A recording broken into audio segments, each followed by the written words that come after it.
Hello, everyone, and welcome to today's program. It's a joint offering of the Pacific Northwest Railroad Archive and the Northern Pacific Railway Historical Association. We thank you for watching this program now or in the future. Today, two of our favorite people, Gary Tarbox, and of course, our special favorite, Jack Christensen, will be sharing stories and reminiscences of the North Bend Local, which operated in eastern King County. Now sit back and relax, enjoy today's program, and without further ado, let me introduce Gary and Jack. Thank you.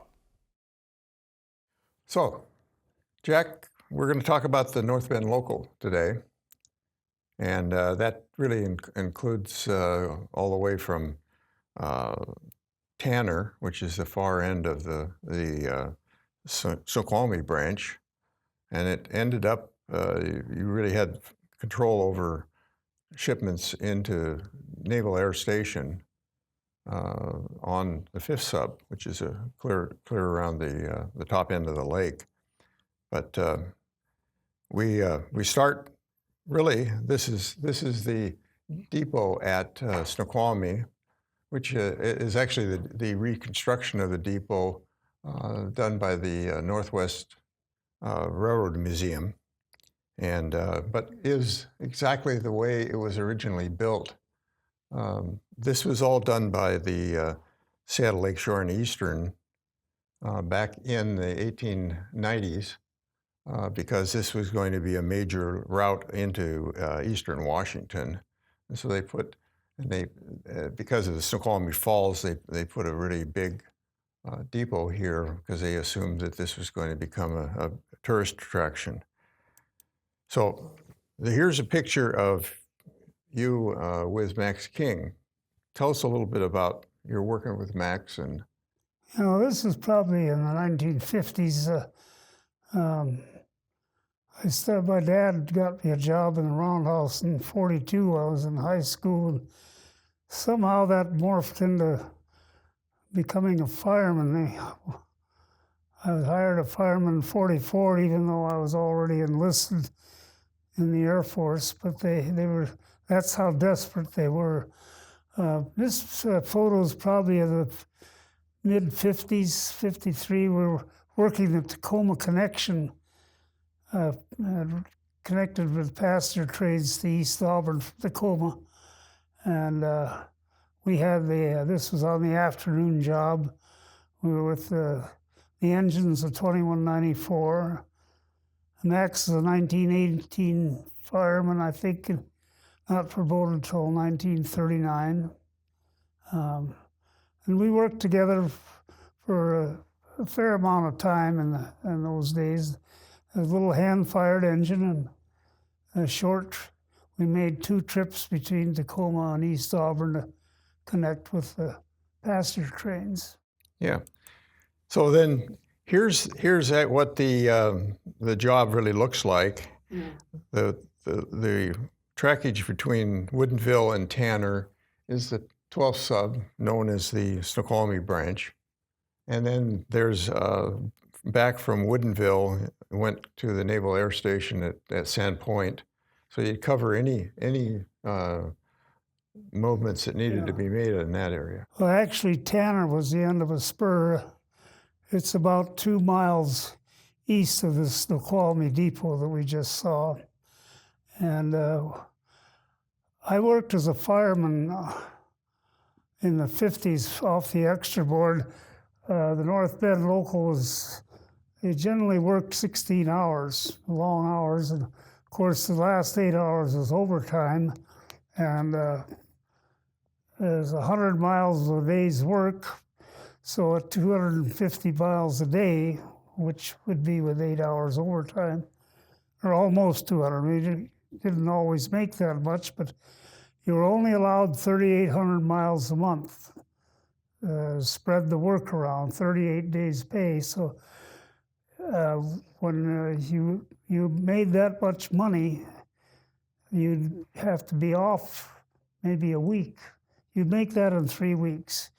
So they would send up an extra man to fill in for the other week. And the time that I could never hold that seniority-wise. It was a high-paying job. So the only recollection I have is going up there to work maybe a week on that run. And at that time, they did sometimes train master would move the job to Woodinville as a terminal, but all that I can remember is it was at North Bend, which is just about 2 miles west. Tanner was a kind of a spur at the end of the line.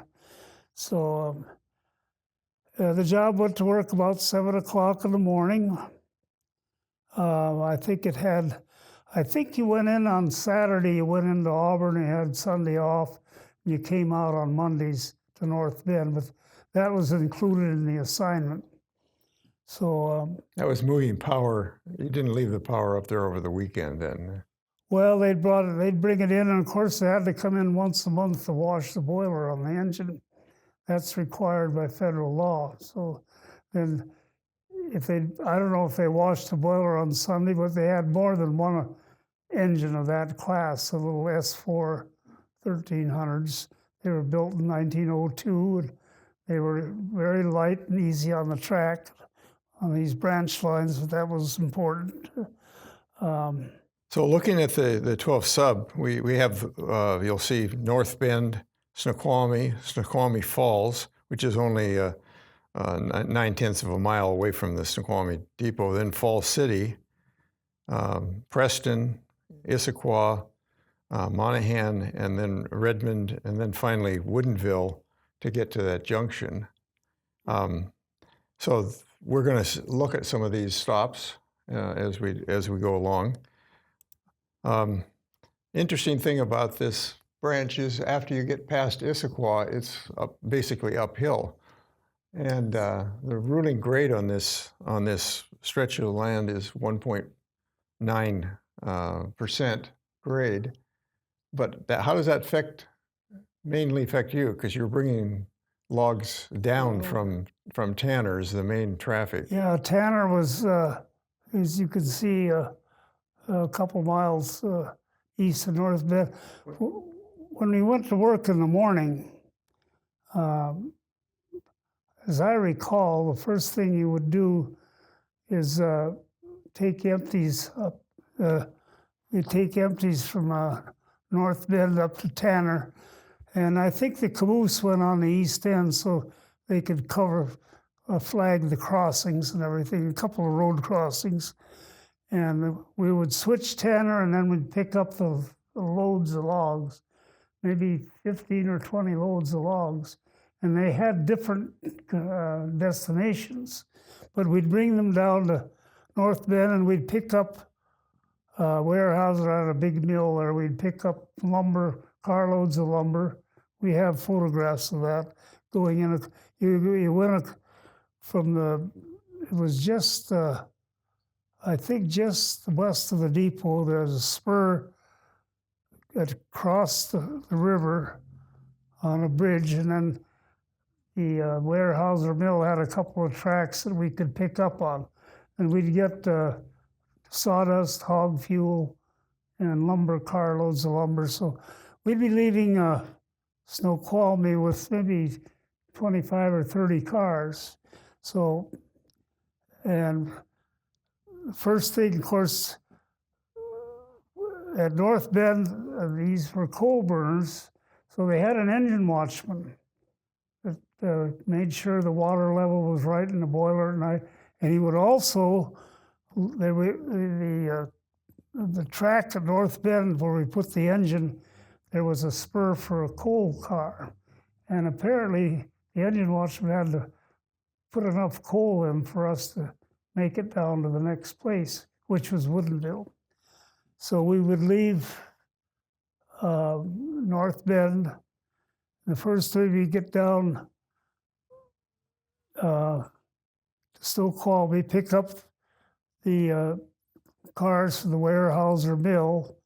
We get down to Falls City, there was a water tank there. No water in North Bend, so we'd fill the tender. Northern Pacific had small tenders. And they always said, I imagine those S4s, it was only about 8,000 gallons. So we would take water at Falls City, and then we'd come down to the Raging River, which was a low point. That's And- essentially the bridge across And there was a high trestle over the Raging River. We would generally have to cut our train into 3 parts because those little engines only haul about 800 tons on this 1.9 grade up to Preston. So we would triple the hill, actually. They'd leave the train here, set the brakes, maybe set some handbrakes on top of the air, and we'd triple the hill. And we had 2 brakemen on the job, and generally this is a hand-fired engine, of course, little 1902 10-wheeler. The brakeman would fire 1 cut. Each brakeman, I'd fire 1 cut. It was pretty easy work. It's only 3 miles up to Preston? Yeah. It's about 3 miles up to the top of the hill. And we put it all together. There's a flat spot up here. We have some photographs. So we'd pull up the main line and with the first cut, run around it, come back and get it, shove down the main line again. And we get the 3rd cut, we'd leave it on the main line, the other end of the siding, and go around and double it all together on the main line, and we'd head down to Issaquah. And of course, once we left Preston, it was just coasting, actually. You didn't have to shove much coal. So here's The engineer had a challenge of handling the air brakes on that steep grade. This is the layout of North Bend. You can see you had a Y to turn the engine. When we came up the night before, the last thing we'd do was when we put our train away, whatever we had, we'd turn the engine on the Y, put it in on this spur here, and there was a coal track right next to it. And if my memory serves right, the engine watchman had to replenish the coal supply with a wheelbarrow. I don't know exactly how they did it, really. It was kind of a challenge getting enough coal. So this is the layout at North Bend. So in the morning, you'd back her up to North Bend. Yeah, we would timber. shove up the Tanner with the caboose on the head end, set the empties over to the logging outfit, and then pick up the loads. And like I say, the loads had different destinations. Some went to Tacoma, some went to Kenmore for the dumping in the lake, some went to Everett. So they had to be switched at Woodinville. But we take the whole thing down here. Yeah. So here's a picture of the North Bend Timber engine house that still existed in '68. Yeah, The rails are. I'm kind of vague on what was up there. Then here's a shot looking back at the log loads. Yeah, you can see there's a binder that's ties little cable ties the log onto the car. This is a good shot. Apparently, this is probably the North Bend local. Yeah. Yeah, and so you can see they've got at least 10 or 12 cars here. And like I say, 8 cars was tonnage for those little locomotives, about 8 or 9 cars. So you almost always doubled and sometimes tripled Preston. That was the only hard pull on the whole, and it was relatively short. So here's a shot of North Bend, aerial shot of North Bend, kind of showing you in '49. It was a fairly good size town because there was quite a bit of timber activity up there. In fact, it's probably grown only doubled in size since then, but in terms of the layout of the land. the main road there is Highway 10 Yeah. before the freeway went in. Is this our railroad? Yes, I think it is. right there. And you can see the Milwaukee over here on the left here. They had a connection. They had a depot. It's out of sight here. Yeah. And here's the North Bend Depot, which of course no longer exists today. But this is a Seattle Lakeshore and Eastern. My recollection is it was not in existence when I was up there. When you were up there, yeah. In the 50s. My tenure up there as an extra fireman was somewhere in the mid 50s, I think, or maybe early 50s. So, and here's a picture of the Snoqualmie Depot in '63, and notice that the tower is not there. Yeah. So obviously between 44, when we do have a picture, actually I do have a picture of it in 44, the tower was there. In '63, it wasn't there. So the maintenance away crew, or the building and bridges crew, I guess, decided that that was extraneous and wasn't needed. Probably was leaking, the roof was leaking, and they took it off. But fortunately, it was restored by the Northwest Railroad Museum to its original. Of course, this doesn't have any windows in it, does it? Well, it's there, but they're boarded up. They're kind of masked, yeah. I'm sure that they could easily be broken and have a lot of birds flying. So then here's a good shot of the type of engine that we're being using, the S4 engine. This is going eastbound. About a half mile east of the depot. Yeah. We're looking east. This is a train coming in. It only got a couple of cars. And this is a spur. You see there's a derail here. So cars, by some accident, cars got loose from the mill at Weyerhaeuser. This track went across the road, over a bridge over the Snoqualmie River, and then they had tracks in the mill that were specific for picking up cars for the Northern Pacific. And there's our little 1300 going into they're actually going into they're bringing probably empty boxcars for lumber loading. This is a 1370. Yes. Yeah, and and now here this is an oil burner. Now you can tell there's no ash pan. You can see the outline of the oil tank. It's been converted to an oil burner here, so in 1955. So when I was up there, it was before 55, because they were coal burners then. And I'm not sure it was a 1370. We had several S4s at Auburn that we used for these. So then going on down the track from Snoqualmie is Snoqualmie Falls. This depot was built again by the Seattle Lakeshore and Eastern because this was a tourist spot and they wanted to have a building for the tourists to get off the train and look at the falls, which is actually just to the left to the right of the picture. This is apparently after they took the track up. No, the track is still there. Is it? Well, I mean, today you still go past the building. So here's a picture of a Casey Jones special up on the track, and you'll notice that the snaking through the woods, those are actually bridges that tell us about going over those bridges with.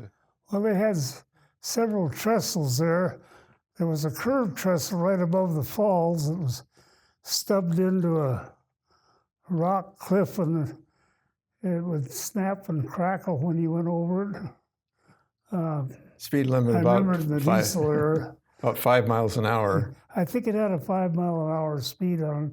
And you always wondered if the thing was going to hold up, because it was a long way down to the Snoqualmie River, because you were above the falls were beyond there, so you were looking right down at the lower end. And then, and here's a picture of the bridges. Of it. You could see how it stubbed into a steep rocky hill. And if I remember, there's cables actually attaching it to the, Yeah, to it the was cliff.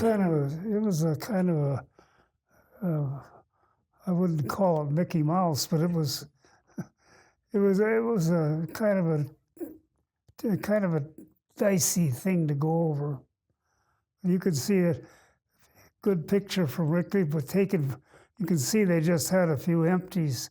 Obviously, lumber cars going up to the mill.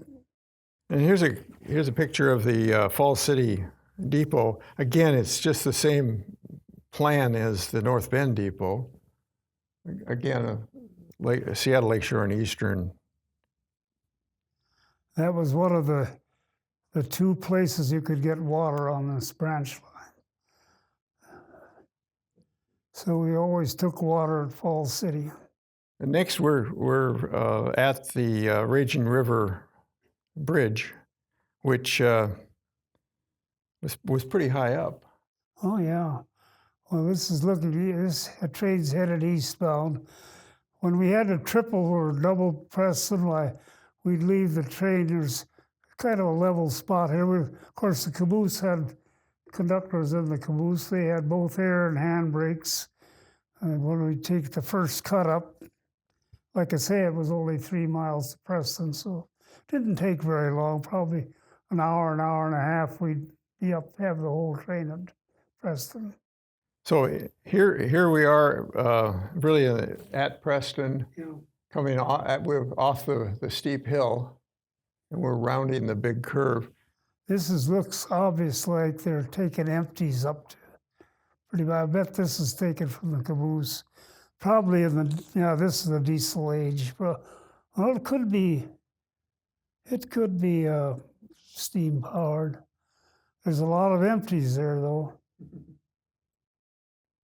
And then, of course, Highway 10, actually off to the side of Highway 10 was the track. Yeah, this is 1372. And Look at that, look at the number of loads that he had there. So he's... Oh yeah, you can see there's almost 20,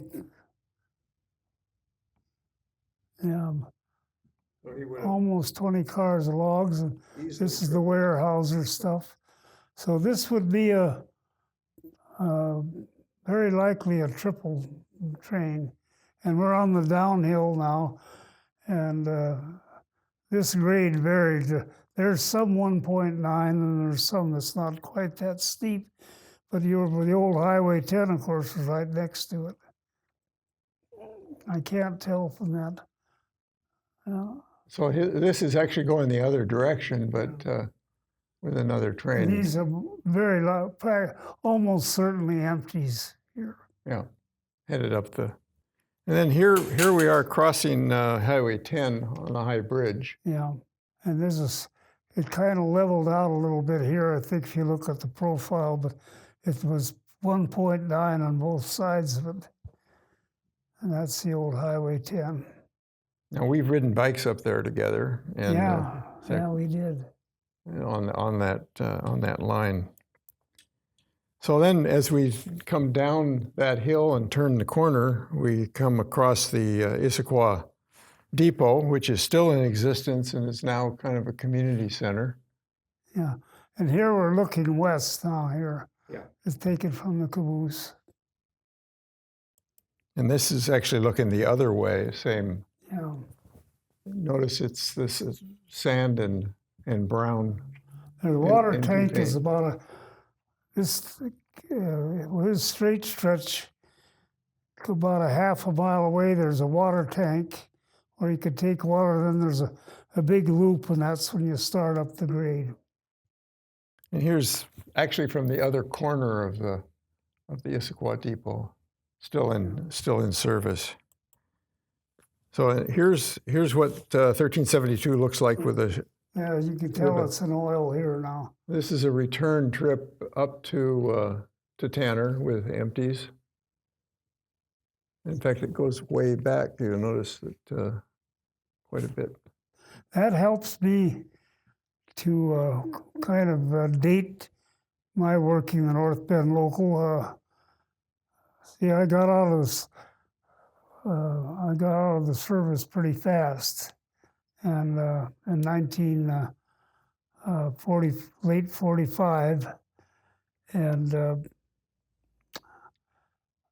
I would say that I probably worked this between 1945 and 1951. Because 1951, I had leave of absence to take another job for a while. So that kind of dates my participation in the coal burning days it'd be the late 40s. And here's actually a shot of Casey Jones' special in '56. Yeah. Same engine at Issaquah. And then here's another shot of Issaquah at the Darigold plant. Tell us the story about this. This is in all the last days almost before the abandonment of the branch. And I was working a job out of Everett, Delta Yard, that we worked, we'd go up here 3 days a week, I think, or 2 days a week. And we go up to Conway and Savannah on the Great Northern Line in 3 days a week. And the only reason we came up here, there was no other business on the line. The line was abandoned, I think, beyond Issaquah at that time. And this, we're looking at late 80s? I'm not sure. The only reason we came up here is the Darigold plant was producing butter, government butter for storage. And we'd come up here twice a week to get those cars of butter. They went into storage somewhere in the Middle West. But so we would come up here. That was the only business we had at that time. And they were talking about getting the railroad out of there, then, which they finally did. This was our brakeman, Herbie Rhinesford. And this little guy, he was a local character. Herbie would, when we go into the Darigold plant, they'd have ice cream bars that didn't turn out just right. They'd be in a freezer, but they'd be in a horizontal freezer, and if we could take all we wanted, you know. And Herbie would always get a couple ice cream bars for this little guy. He'd hear us whistling, and he'd be right down there on his bicycle. He's an interesting character. He served it. He always told me, he says, "Jack, anybody ever tell you you're different than other people?" And he volunteered to teach me bridge, which I never did get into that. You never took up. Yeah. So here's the Redmond Depot. Yeah, there's no, I don't know if there's a train order signal. That's where Elma Floberg had her last gig as an operator. She had as much service as I did. She had more, I think. Oh, 58 she had a lot more years. because she was down there in the teens. 58 years. She was an operator when they were still going over the Weston Loop. Oh, yeah. Of course, we had a mill here then, big golf course over there. Redmond was a lot smaller and nicer than it is now. And then we get to Woodinville. Yeah, Woodinville. And the interesting thing about Woodinville is the depot is inside of a Y. Yeah. Here's the line coming up from Renton, the belt line, going up to Sumas. In the background is the line from, if you're coming down off the hill, Maltby Hill, goes around to Seattle, over that way. And this line comes from Seattle. This is heading up to North Bend. And then there's, of course, this. And this line here, if you want to go onto the North Bend branch coming out of the yard, well, you could come around here. Or when we would come down on the North Bend local, we would head around up to the yard. We'd switch out the logs because, according to the operator, he was the agent too, would instruct the logs went, I say, 3 different places. So they would be placed on whatever tracks he designated. The train would be put away, so to speak. And if we had work down towards Seattle, we'd go down and do that. And then on the way back, of course, we'd pick up anything for the branch line. So this line would go back to Seattle, and this is... Yeah, this is the main line. This is the line from North Bend to down around the lake to Seattle. Yeah. And let's see, this track joins it right up here. So one of the interesting things is their use of passenger car. This is passenger car 602 that was turned into the depot in 1956. Now, there was another car before that. Apparently, somewhere in the early 40s, the actual depot that they had at Woodinville burned and was replaced by a car. Yeah, the operator, you had to get a clearance here. It's a great place for train crews to have a little hot stove league too. Sit around and tell lies to each other, you know. But these locals, hours were not. You figured they were in the summertime. The North Bend local was kind of a 16-hour traveling picnic. Yeah. What with the ice cream and Issaquah? Well, yeah. Well, that was later on, but in the early days, we'd get to put our train away, and if we headed up the branch line to Bothell and Kenmore, because we'd have Kenmore logs to shove onto there was a lake, a dock, a dead jetty at Kenmore where the Tacoma logs were shoved out and dumped into the lake to be hauled to Tacoma. And of course, on the way past from Bothell and Kenmore, there was a Wayne golf course. And we always stopped and shagged golf balls because there were a lot that came over the track there. That was a regular stop on the locals, shag golf balls. And we generally went to Beans, someplace, Kenmore, whatever's handy. Later on in the diesel era, I remember at Kenmore there was one restaurant had a fashion show certain times. We'd go to Beans there. But in the early days, like I say,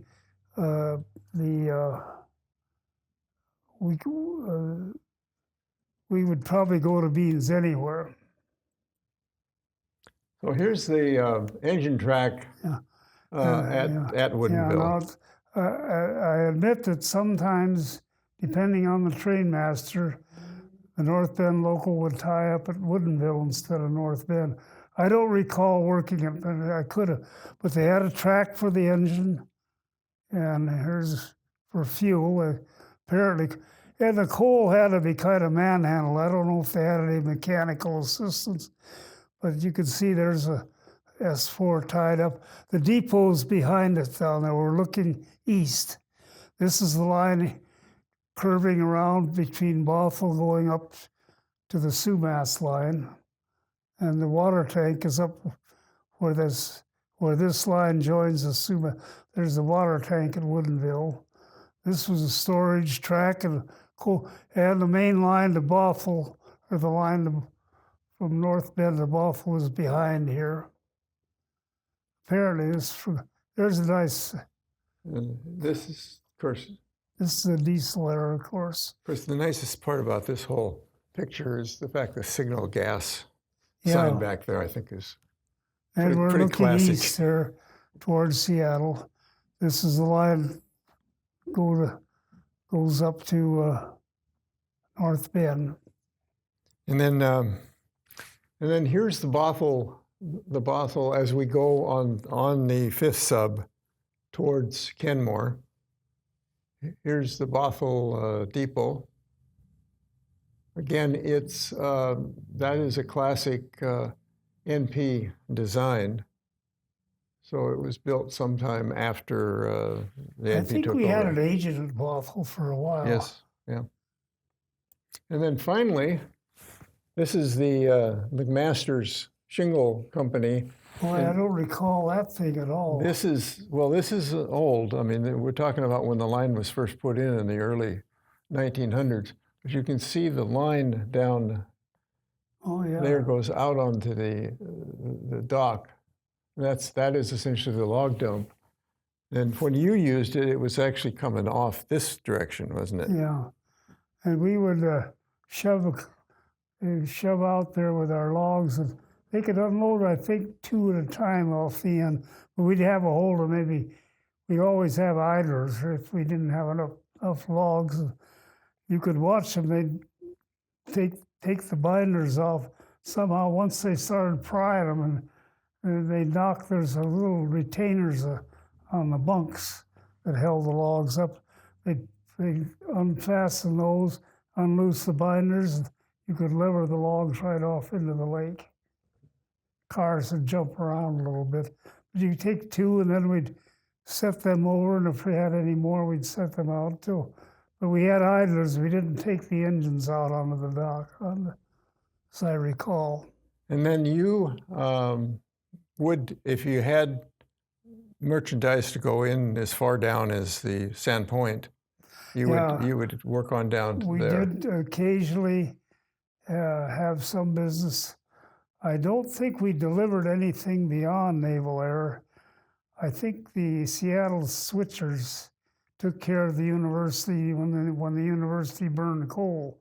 They had a coal. But we did go into Naval Air once in a while.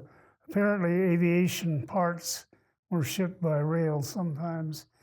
And one account there that I do recall, when I was on the job, the little 1300, we had a brake pipe failure on the driver brakes. One of the unions cracked, and we had tender brakes, but we didn't have any driver brakes. So we had cars for Naval Air. We went down in there, and these aviation mechanics, they dropped everything they were doing and came out, and they made a new pipe connection, put it all together, and repaired the engines so we could go on. I do remember that. They got quite a kick out of it, repairing this 1902 locomotive.